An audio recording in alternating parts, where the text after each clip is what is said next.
जयन्ती मंगला काली भद्रकाली कपालिनी दुर्गा क्षमा शिवा धात्री स्वाहा स्वधा नमोस्तुते।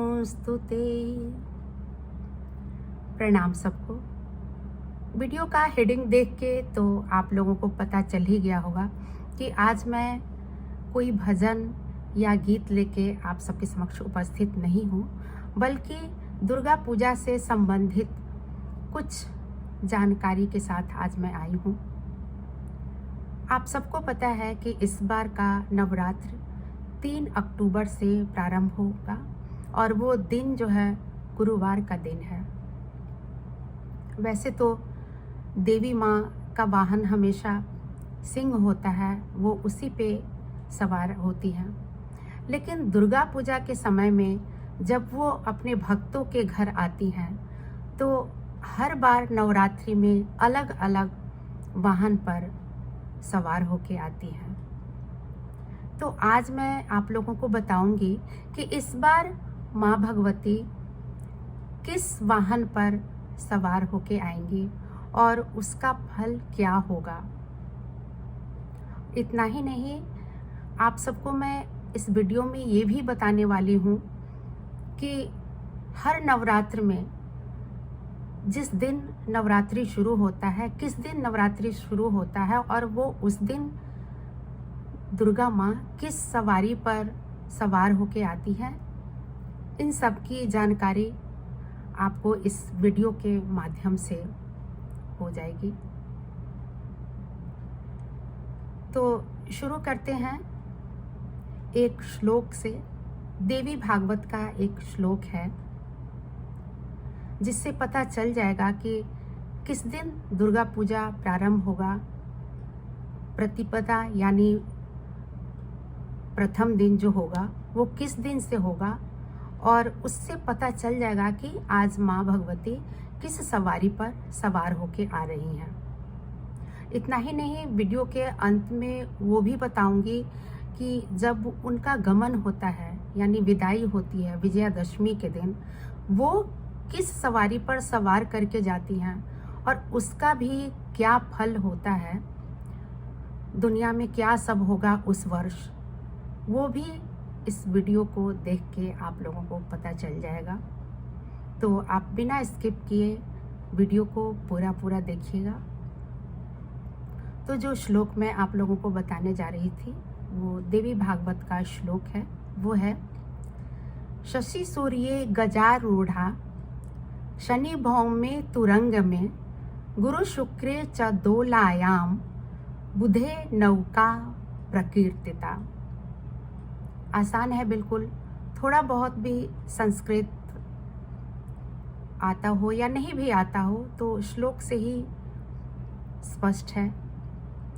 शशि सूर्य अर्थात शशि मतलब चंद्रमा, चंद्रमा यानी सोमवार, और सूर्य अर्थात रविवार।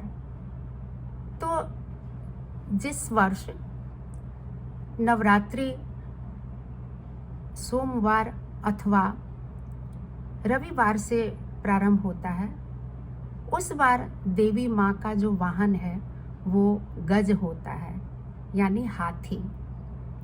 उस बार माँ हाथी पर सवार होके आती हैं।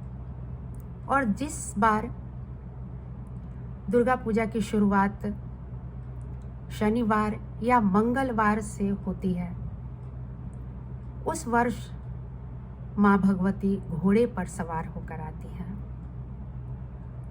और जब गुरुवार और शुक्रवार को पूजा का प्रारंभ होता है, उस दिन माँ का वाहन डोली होता है। तो इस बार तो पता ही है आप लोगों को कि गुरुवार से शुरू हो रहा है, तो समझ ही गए। माँ देवी माँ का जो वाहन है इस बार का डोली है। देवी माँ इस बार डोली यानी पालकी में सवार होकर अपने भक्तों के घर आ रही हैं। और जिस वर्ष बुधवार के दिन दुर्गा पूजा की शुरुआत होती है, उस साल माँ भगवती नाव में सवार होकर आती है।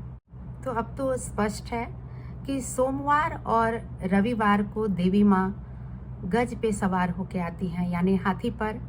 शनिवार और मंगलवार को घोड़े पे सवार होकर आती हैं, और गुरुवार और शुक्रवार को डोली में, और बुधवार को नौका में सवार होकर आती हैं। मतलब प्रथम दिन जो दिन पड़ेगा, जैसे प्रथम दिन सोमवार पड़ेगा, तो उस दिन के हिसाब से ये हो गया।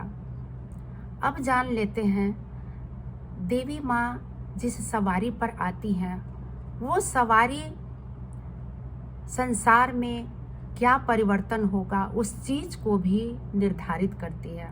माँ का वाहन ये भी निर्धारण करता है कि क्या क्या होने वाला है दुनिया में।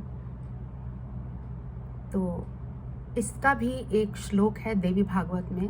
श्लोक है, गजे च जलदा देवी छत्रभंगस्तुरंग में, नौकायाम सर्वसिद्धि स्यात्, दोलायाम मरणं ध्रुवम।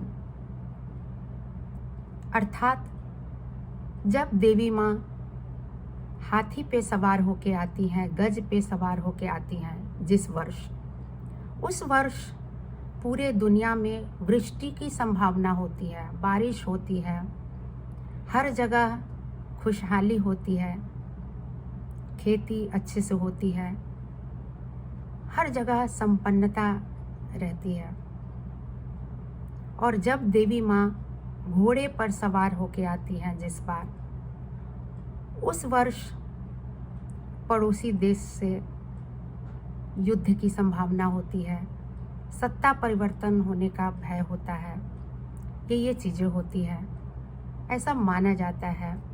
और जिस बार देवी माँ नाव में सवार होकर आती हैं, वो वर्ष बहुत ही अच्छा होता है, अच्छा फल देने वाला होता है, सब तरह की सिद्धियां प्राप्त होती है भक्तों को।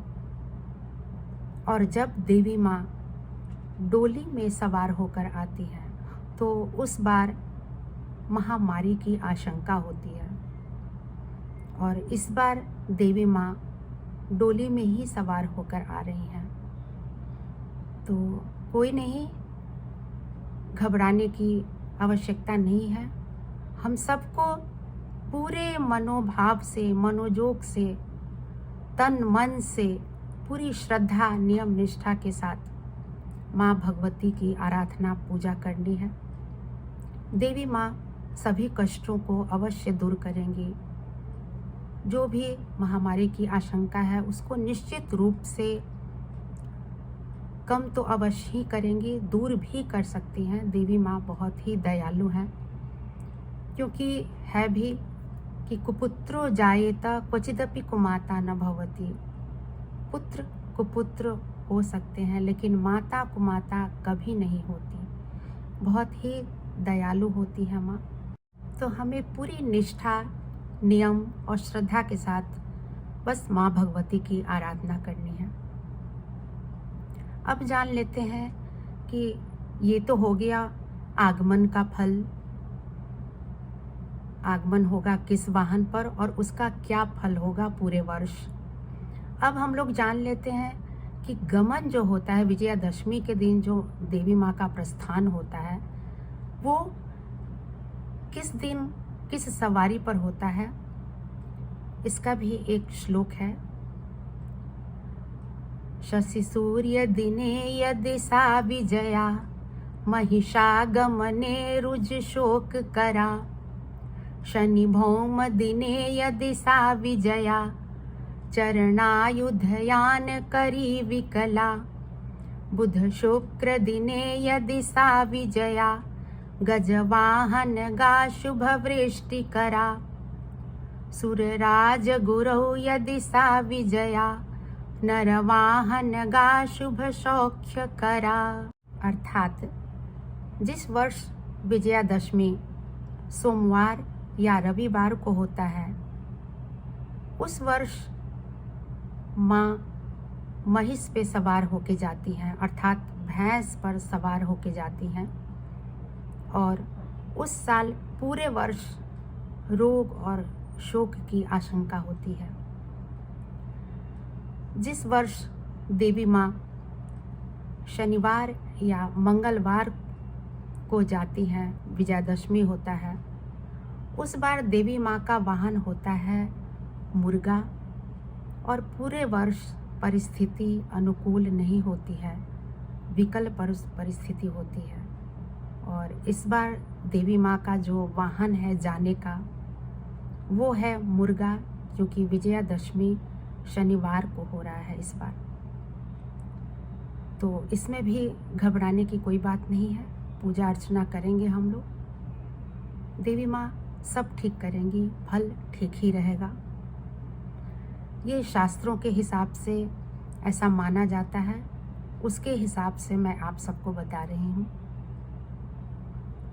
और जिस बार विजयादशमी बुध या शुक्र को होता है, उस बार माँ का वाहन गज होता है, हाथी होता है। और पूरे वर्ष वृष्टि की संभावना होती है, वर्षा की संभावना होती है, हर जगह खुशहाली होती है। माँ का आगमन भी यदि गज पे होता है तो उस वर्ष भी, जैसा कि मैंने बताया भी, हर जगह खुशहाली होती है, बारिश होती है। और गमन भी जब गज पे होता है, वो भी साल हर हिसाब से ठीक रहता है।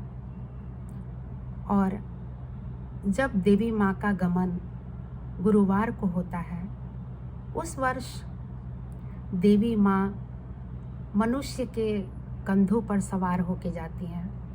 और उस वर्ष बहुत ही अच्छा होता है। माँ भक्तों के सभी मनोकामनाओं को पूर्ण करती हैं, हर तरह के शौक को पूरा करती हैं। मनुष्य जो भी अपने मन में ठानता है भक्ति करके, उसको देवी माँ पूरा करती हैं। तो अब तो स्पष्ट है कि इस बार देवी माँ गुरुवार को आ रही हैं डोली में सवार होके, और जा रही हैं शनिवार को मुर्गा पे सवार होके। और फल तो आप लोगों को मैंने बता ही दिया। कुछ नहीं सोचना, कुछ नहीं है, कोई चिंता की बात नहीं है। हम सब देवी माँ की आराधना करें मन से, सब कुछ ठीक ही होगा, माँ भगवती ठीक करेंगी।